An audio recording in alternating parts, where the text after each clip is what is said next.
Welcome to Illuminati Silver. We tell you the truth about silver. Today is Sunday, the 23rd of June 2019, and we're providing our gold and silver weekly update for the week ending the 21st of June.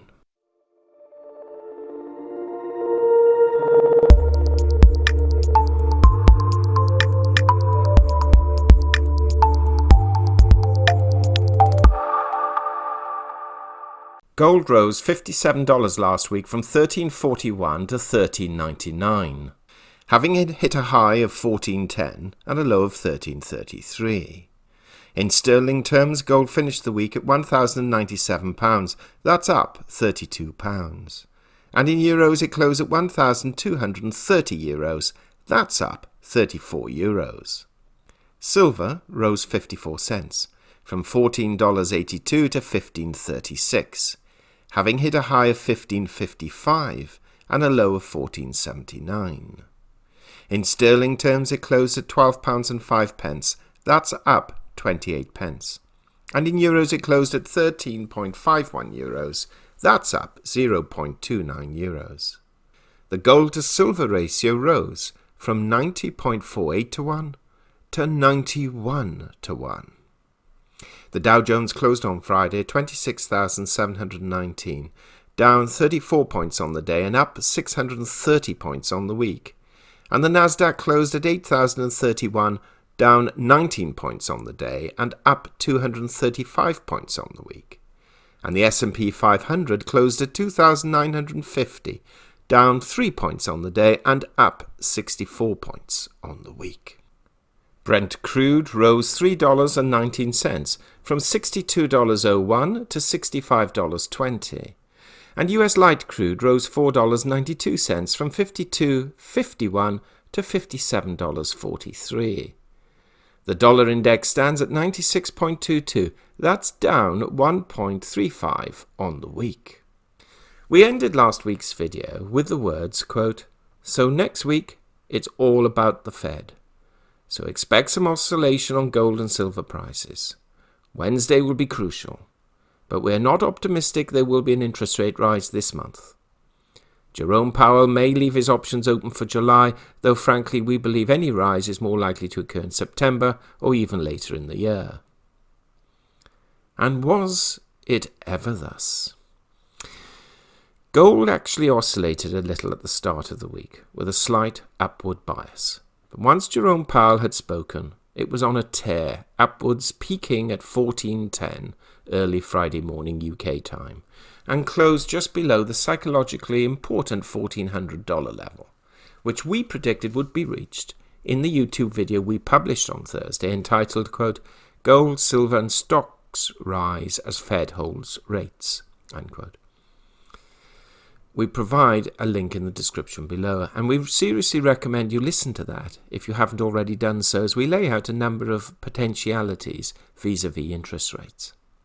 So where are we from a technical analysis point of view? Well, upside momentum is strong, with resistance levels plotted between $1,417 and $1,457, which represent main tops on the daily chart.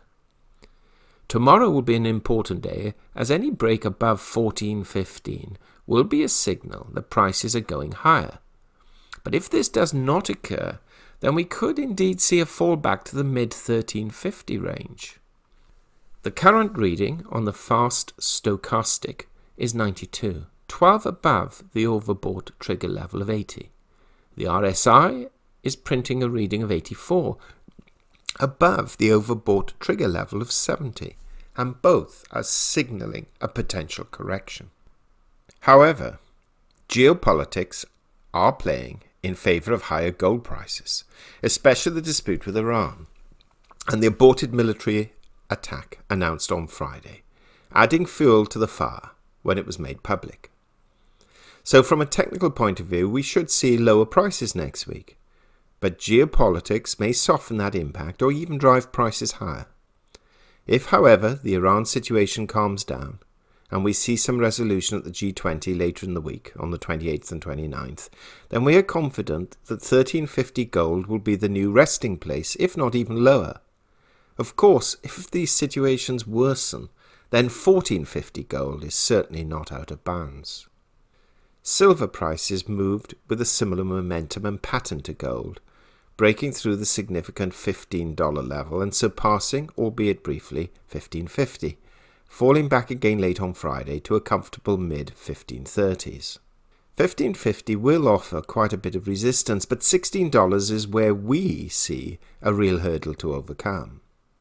We still have to bear in mind that for the moment, with the Fed indicating lower rates ahead, the China trade tariff war in a serious situation, and potential military strikes against Iran on the cards, there is much to promote precious metal prices, and yet silver in particular is performing okay, but nowhere near as well as many thought it would, with the gold to silver ratio now having reached the level we said it would a couple of weeks back, where others thought it was either impossible or madness. Yes, it has reached 91 to 1.